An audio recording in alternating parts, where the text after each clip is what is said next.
Fáilte go dtí an tean leabharlann. Welcome to the Bibliothèque patrimoniale du Centre Culturel Irlandais. We recently shared insights into words such as leabhar and stair, which show the international history of the Irish language and the genesis of the book in Irish culture. Today, I'd like to invite you to join us for a story that will bring us across centuries of exchange and education between Ireland and the continent. Tarlin ginin seo me scéalthait. The precious collection of the Bibliothèque patrimoniale includes an Irish language dictionary published in 1768. John O'Brien's Folklór Gaeilge Sax Féarla is a clue to a long and vibrant relationship between Irish and the international community. But before we unravel this particular story, let's look at how the written word took root in Ireland in the first place and became an intercultural medium of sharing of knowledge. Unlike Greek and Roman literature in the classical period, Irish and more broadly Celtic literature, knowledge and history was passed on in an oral tradition. This society held prestigious institutions and training to master the art of memorizing and transmitting this knowledge. However, with Christianity gaining prominence from the 5th century onwards, the culture of the book overtook the oral culture of the Druids. Ecclesiastical and classical texts became central to the learning of the many monastic centres throughout the island. These became epicenters of cultural output and produced vast amounts of manuscripts, copies of texts, and other precious artifacts. The wellspring of education that these centres provided would prove essential in keeping the written word alive in Europe following the fall of the Western Roman Empire and the loss of its centres of learning.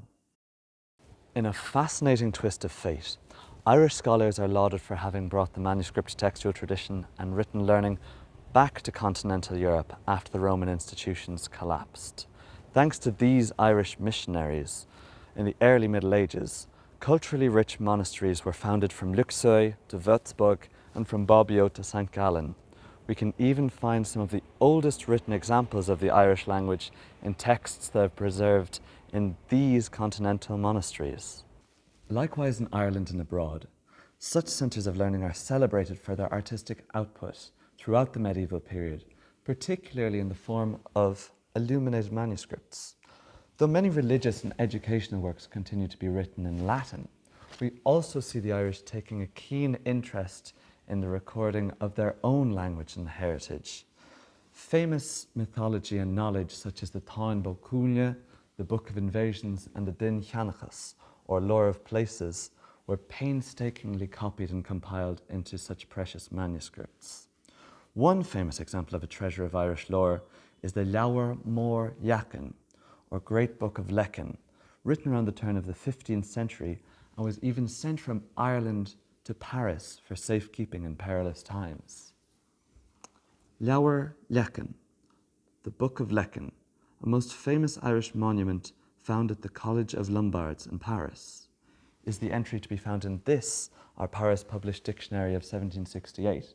But what could have brought a precious Irish manuscript here?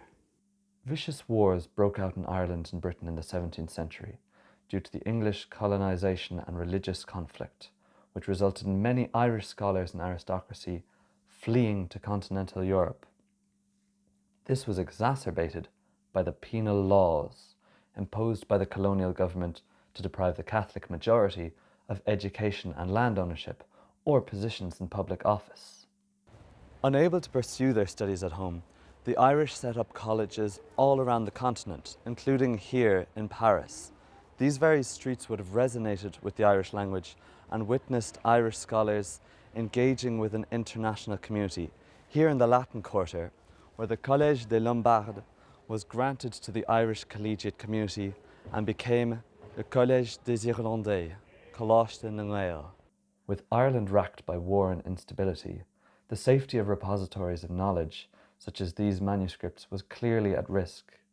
It shows the understanding of the book's vast richness of cultural heritage and knowledge that the Great Book of Lecan should be transported to the Irish College in Paris for safekeeping. The Irish community at this college were at the centre of an international network of literary Irish activity in the Irish language alongside Latin and English. From this period, we see the publishing of Irish language works such as this O'Brien's Dictionary, along with educational, spiritual and scholarly works across Paris, Louvain and Barcelona. Such works were intended to serve the Irish community both at home and abroad. Though approaching the end of the 18th century, uncertainty once again darkened the horizon. With the French Revolution of 1789, the Irish College was confiscated and its library collection lost.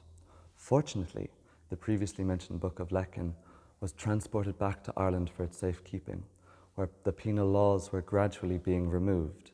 Likewise, to receive the many students who were forced to leave the Irish College, a new centre of learning was founded in Ireland, Coláiste de Fádric, Maynooth, St. Patrick's College, Maynooth.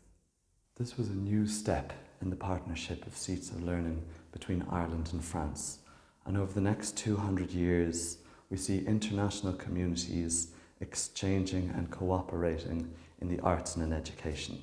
Nowadays, the Centre Culturel Irlandais inherits this richness and brings together artists, writers, students and scholars once more as a site of exchange and cultural expression. Tá na Gaeilge faoi bhlá anseo I báras go fóill, and books stand as bastions of cultural expression and knowledge. With the great works produced in the Irish language, we have a rich source to draw from and share throughout the world.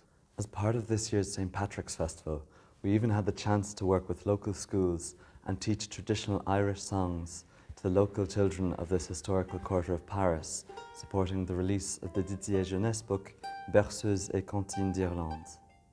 And so, a long and rich relationship of cultural exchange between Ireland and the international community is alive and well here today. Mar sin, go dtí an chéad uair eile, slán go fóill.